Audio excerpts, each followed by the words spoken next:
It is scientifically proven that confidence, having confidence, can make you better at English, can make you learn faster, can help you have better conversations, can allow you to make the right decisions when it comes to learning and improving your English. And this is backed by science. That's what we're going to explore in this video, as well as how you can build your confidence, how you can actually do it, right? It's, of course, easier said than done, but that's what we're going to talk about in this video. If you haven't already done so, don't forget to hit the like button and subscribe. And now let's get into it.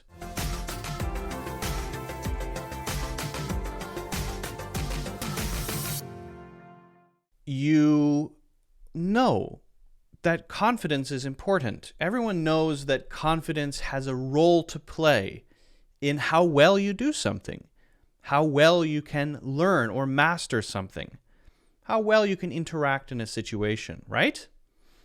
But is that real? It doesn't feel tangible, right? You can't grab onto confidence. Well, I want to talk about directly, measurably, how important confidence is when it comes to learning and mastering English. Now, in the scientific literature, this tends to be called instead self-efficacy.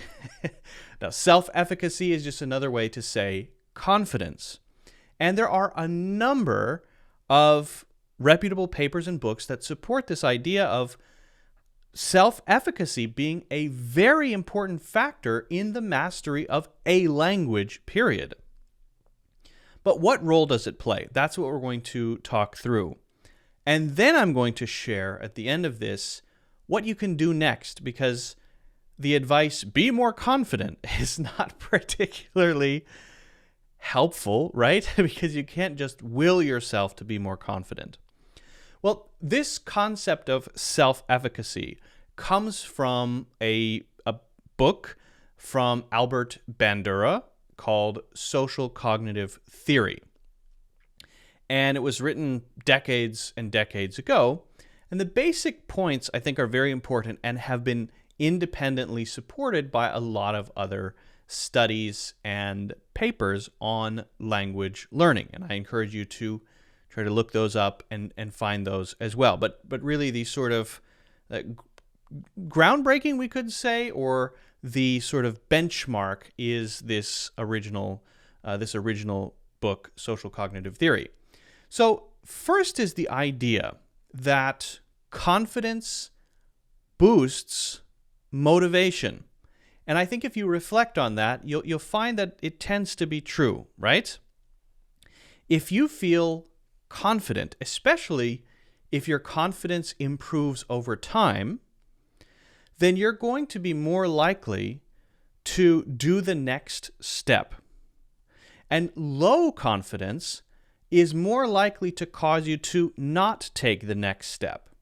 And this is really important. And I see this a lot where someone who has a pretty high level of English will always focus on the negative. I'm not good enough. I'm not fluent enough. I can't have conversations. And the thing that I tend to notice in these people who always focus on the negative is that they basically prevent themselves from being confident. And the outcome of this tends to be not engaging in that online conversation, not maybe pushing themselves to do something uncomfortable, right? That would have made them better, like do a presentation at work, because they feel like I'm not good enough, but in the future I will be, maybe, I hope, maybe not, probably not. Actually, no, I'm not. I'm terrible. The ones who are confident don't stress about all the negative things about their English level. They're not perfect. They're always improving, but they believe in themselves. And as a result, they see the next scary thing as a challenge rather than a wall. And I think that's extremely important. And that ties into the next part, which is that if you can build confidence, it helps you overcome anxiety and then makes you more likely to engage with others. Now, it should go without saying that you learn a language usually to communicate with other people. At work, conversations in general, getting around, handling problems, all of that, right? And if you feel more and more confident, if you believe in yourself, if you believe, hey, you know what? This is just for communication. If I'm not perfect, that's fine. I can handle anything, or at least I can try. Then you're actually more likely to not be held back by the anxiety, often that comes from social situations and big challenges. A lot of people who struggle with confidence prevent themselves from engaging with others because they fear judgment. And as a result of that fear of judgment, they have this anxiety that keeps them inside of their shell and prevents them from going outside their comfort zone. Well, if you go outside your comfort zone, you learn a lot, you challenge yourself, and you get better, right? So we're going to get to tips, but I would urge you to think about whether or not the way you feel when confronted with a challenging situation, whether the opportunity to engage with colleagues at work or in your daily life or whatever, I would encourage you to reflect on whether there's anything holding you back that's from you rather than from others. And if it is from you, what steps can you take, at even baby steps, to get outside of that comfort zone? And once you get outside of that comfort zone, what you're going to find is that the comfort zone grows and grows and grows and grows, and eventually you start to build confidence as a kind of snowball effect. And that's how you do it, essentially, right? The other important point about confidence in general, right, is about the speed of improvement. The studies that I have found and looked at show pretty clearly that those people who are communicating more, those people who are pushing themselves, their speed of improvement is much, much faster. So it's not just about pushing yourself so that you can learn something new. No, it's about pushing yourself so that you can increase the speed of progress, that you can actually get better way, way faster. I one time saw a learner who lacked so much confidence that they didn't improve over a several-year period, even though they were studying every day. So if you want to get the most out of what you're studying, out of what you're actually learning in the background, words, phrases, grammar, all that stuff, which is good, you should do that. Those who are connecting more, those who are putting themselves outside of their comfort zone, have a much faster rate of progress. Think of the stuff you learn as fuel, right? But fuel by itself doesn't do anything, right? It has to be part of inside of a machine that goes somewhere. Well, the machine that goes somewhere, like a car, could just sit there. So if you never drive it, you never use the fuel. I'm not sure if this is a perfect analogy, but you have to use the fuel in order for the fuel to be useful for you. If it just sits there, oh, I learned 12 million words, fantastic. But if you're not using it, then it's just sitting there and it's not making you a more effective communicator. It's not making you better, right? Another piece of this is resilience and persistence. Now, I think this is something that's often not focused on, not given enough attention, because someone who struggles with confidence is often the first person to give up if they face humiliation, if they feel like they're not making progress, right? So you feel, I'm not good enough. Okay, I'm not good enough. Okay, so why do this? I'll learn something else. These people tend to go from thing to thing. I'll do a little of this. I'm not good at that. And then I'll do a little of this. I'm not that good at that one. And as a result, they learn a little bit of everything and don't get really good at anything, right? This is sort of giving up syndrome, we could call it. And the problem with that is that if you ever want to get anywhere, you have to be persistent. But if you're not confident and always giving up, then, and you're not persistent, you're not consistent, then you're never getting anywhere. And so your wheels are just spinning, right? But if you have that confidence, you're more likely to stick with it, right? Yes, I'm not perfect right now, but I believe that I can get better. I believe that I can actually figure out how to express myself clearly or give a great English presentation, for example, right? Those who believe that they will get better, bizarrely, are the ones who tend to get better. And those who believe that they won't get better are the ones who tend to not get better. That's how it is. So that's the power of your mentality. That's the power of your thoughts. And if you don't understand how important your thoughts are, then you're likely to just sort of flounder around. You have to have thoughts that are pointing you in the direction of progress rather than thoughts that are sort of holding you back, right? And that may just be a conscious choice that you can make. Anytime those things come up that are preventing you from believing in yourself, those negative thoughts, try to put them out of your mind. At least don't dwell on them, right? Don't let them constantly blind you to how great things could be if your English were much, much better. And this, I think, ties into the concept of feeding the wolves.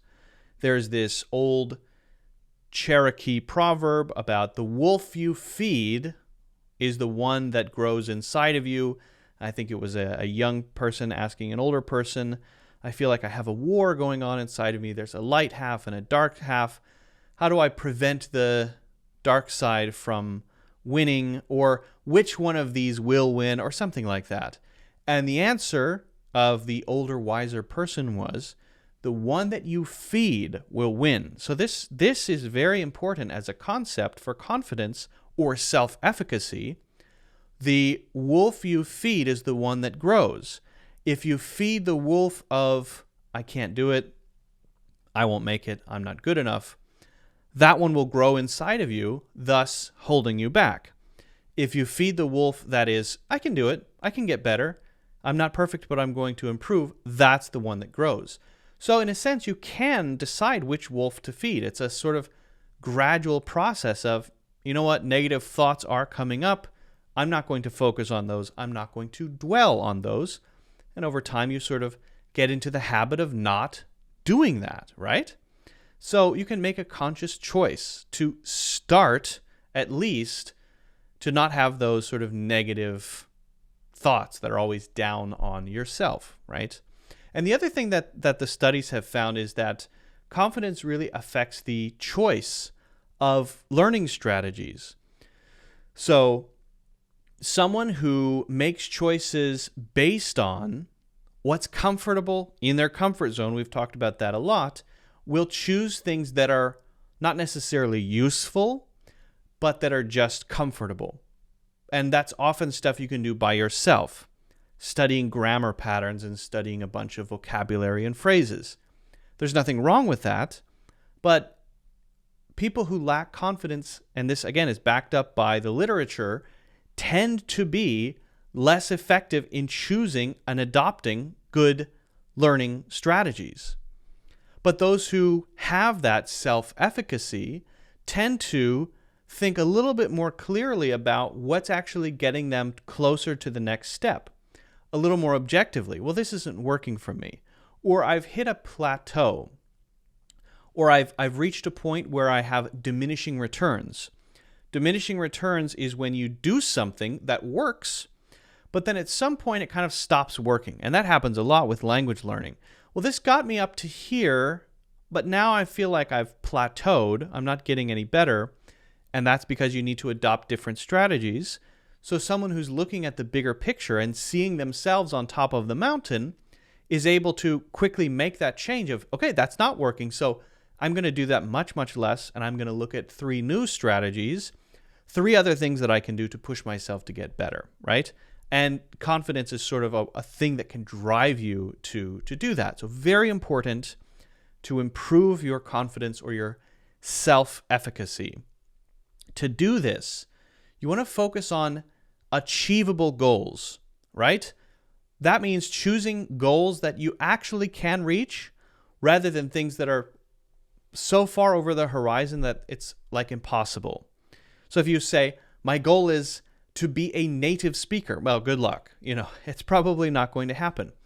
Manage your expectations and your goals so that they're actually within your reach, so that you can see, okay, I am getting better. If you choose something which is way, way, way over the horizon, maybe not even possible, you are less likely to be confident, right? You also want to consider getting feedback from others. I've said this many times, but getting good feedback from your fellow learners, from friends, from teachers is a great way to push yourself to see things that you didn't notice, right? To get some objective sort of comments or some objective feedback on what you've been doing, and then push yourself further. But you want to make sure that that feedback is at least somewhat supportive. You want to make sure that that feedback is not tearing you down. So, make sure that if you have a relationship with a teacher or with a friend, make sure that the feedback is given to you in a way that you can use it rather than in a way that's just going to make you feel sad, right? You also want to think about what your environment is, right? Can you create more of an English environment, an immersive environment? And there are lots of ways to do it.